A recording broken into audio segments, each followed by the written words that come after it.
ନାଇଁ ନାଇଁ ଦେଖନ୍ତୁ ଏଇଟା ସତ୍ୟ ଘଟଣା ଉପରେ ଆଧାରିତ ବୋଲି କୁହାହେଇଛି ସତ, କିନ୍ତୁ ଏଇଟା ଏକ୍ଜାକ୍ଟ କୌଣସି ବି ସତ୍ୟ ଘଟଣା ଉପରେ ଆଧାରିତ ଷ୍ଟୋରିଟାକୁ ଡାଇରେକ୍ଟ ୱେରେ ନିଆଯାଏ ନାହିଁ। ତା ଦେହରେ 100% କିଛି ବି ଫିକ୍ସନ ରହେ। ସୋ ଜିନିଷ ହେଉଛି ଏଇଆ, ଷ୍ଟୋରିଟା ସତ୍ୟ ଘଟଣା ଉପରେ ଆଧାରିତ ହେଇପାରେ, ବଟ୍ ଏକ୍ଜାକ୍ଟ ସେଥିରୁ ରୂପାନ୍ତରିତ ହେଇନି। ଦେଖନ୍ତୁ ପ୍ରଥମ କଥା ହେଉଛି ମୁଁ ଏତେ ଜିନିଷ ଚିନ୍ତା କରୁନି। ହେଇପାରେ ବଲିଉଡର ସିନେମା ଫେଲ୍ କରିଯାଇପାରେ, ଓଡ଼ିଆ ସିନେମା କ୍ଲିକ୍ କରିଯାଇପାରେ। ତେଣୁ ୟା ପୂର୍ବରୁ ୟାର ବହୁତ ଗୁଡ଼େ ଏକ୍ଜାମ୍ପଲ୍ସ ବି ରହିଛି। ମେ ବି ଏଟା ବି ହେଇଯାଇପାରେ ଯେ ବଲିଉଡର ସେ ବଡ଼ ସିନେମାଟେ ଆସୁଛି ବୋଲି ବହୁତ ଗୁଡ଼େ ସିନେମା ଇଭେନ୍ ହିନ୍ଦୀ ସିନେମା ବି ତାଙ୍କ କମ୍ପିଟିସନରେ ଆସିବାକୁ ଚାହୁଁନାହାନ୍ତି। ଆମେ ଆସିଛୁ। ସୋ ଯଦି ଦର୍ଶକ ତାକୁ ନକାରିଲେ ତାଙ୍କ ପାଖରେ ଗୋଟିଏ ହିଁ ଅପସନ୍ସ ରହିବ, ଚକ୍ରାନ୍ତ। ଦେଖନ୍ତୁ ଚକ୍ରାନ୍ତ ଗୋଟେ ଏଭଳିଆ ଫିଲ୍ମ ଯୋଉଟାକି ଗୋଟେ ଭଲ ବାର୍ତ୍ତା ନେଇକି ଆସୁଛି। ଯେଉଁ ଯୁବପିଢ଼ି ମାନେ ନିଶାସକ୍ତ ଅବସ୍ଥାରେ ଆସୁଛନ୍ତି କି ନିଶା ସେବନରେ ଗୋଟେ ମାନେ ପଶି ଯାଉଛନ୍ତି, ତାଙ୍କୁ କେମିତି ସେ ଜିନିଷରୁ ଦୂର ରଖାଯିବ ତା ଉପରେ ଗୋଟେ ବାର୍ତ୍ତା ନେଇ ଆସୁଛି।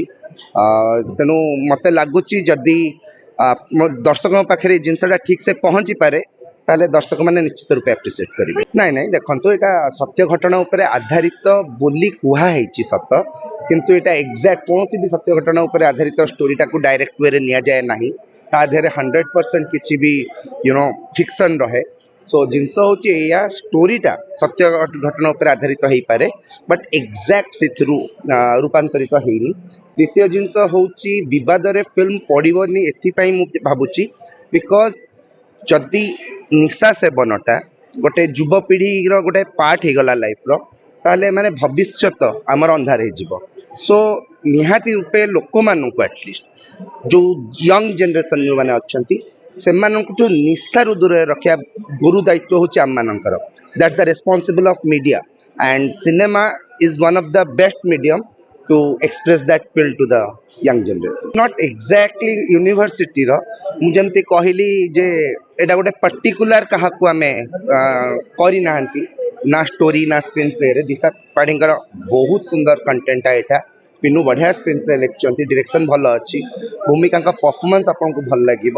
ଯେତେବେଳେ ଆପଣ ଦେଖିବେ ଆପଣ ଜାଣିବେ ଏଇଟା ଗୋଟେ ପର୍ଟିକୁଲାର यूनिवर्सिटीକୁ ହଉ କି ଗୋଟେ ପର୍ଟିକୁଲାର ନ୍ୟୁଜ୍କୁ ହଉ कि सिचुएशंस को हो belongs करूनी, Etah generally as a whole समाज को बिलोंग्स कर। देखंतु दर्शकों ऊपर डिपेंड्स करे। एटा आ गोटे कथा कहबी, आम माने हमर पूरा एफर्ट देइछु एज ए टीम। आम हाथ रे आम कंट्रोल होची आम परिश्रम, आम एफर्ट। रिजल्ट होची दर्शकों हाथ रे। They are the god for us. So जदि दर्शक एक्सेप्ट करिवे यदि आम परिश्रम माने सेति की जेन्युइन हेतिबा, तो मत लगुच आम 100% एक्सेप्टेबल हबू। आम जनवरी 23 रे आसुचु। प्रकाश फिल्म यार डिस्ट्रीब्यूशन नहीं एवं आम पाखापाखि मैक्सिमम शोज कवर करूँ बोली भावुँ। देखु यहाँ तो सुनिश्चित जे हॉल को लोक मानकर फुटफॉल फेरी आसी ओडिया फिल्म पाई। सो जदि फिल्म भल होची ताले लोक माने 100% आसी हॉल रे देखुचंती। सो आम मैक्सिमम एरिया कवर करिया को चेष्टा करछु, आम इंटीरियर बेल्ट कवर करिया को चेष्टा करछु, because reason is that maximum दर्शक जो मैंने आइदर भुवनेश्वर रोचंती और रूरल बेल्ट रोचंती। सो आम जदि सिनेमा लोकों पाखे पहुँचे पारू नहीं कि प्रॉपर जगार पहुँचे पारू, प्रॉपर प्लेटफॉर्म रे पहुँचे पारू, तो लोक मैंने आसवे देखिए।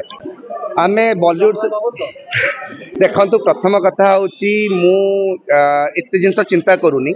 ହେଇପାରେ ବଲିଉଡର ସିନେମା ଫେଲ୍ କରିଯାଇପାରେ, ଓଡ଼ିଆ ସିନେମା କ୍ଲିକ୍ କରିଯାଇପାରେ। ତେଣୁ ୟା ପୂର୍ବରୁ ୟାର ବହୁତ ଗୁଡ଼େ ଏକ୍ଜାମ୍ପଲ୍ସ ବି ରହିଛି। ମେ ବି ଏଟା ବି ହେଇଯାଇପାରେ ଯେ ବଲିଉଡର ସେ ବଡ଼ ସିନେମାଟେ ଆସୁଛି ବୋଲି ବହୁତ ଗୁଡ଼େ ସିନେମା ଇଭେନ୍ ହିନ୍ଦୀ ସିନେମା ବି ତାଙ୍କ କମ୍ପିଟିସନରେ ଆସିବାକୁ ଚାହୁଁନାହାନ୍ତି। ଆମେ ଆସିଛୁ।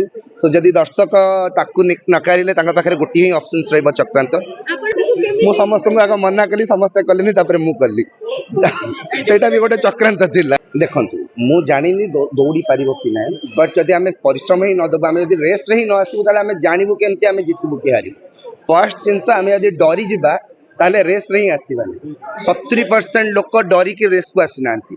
प्रथम जिनस तो आम जीतीगलु जे आम रेस को आसीचु। आम न डरिकी छिड़ा सबुठ बड़ सिनेमा आगे बॉलीवुड रो वर्तमान घिड़ियार।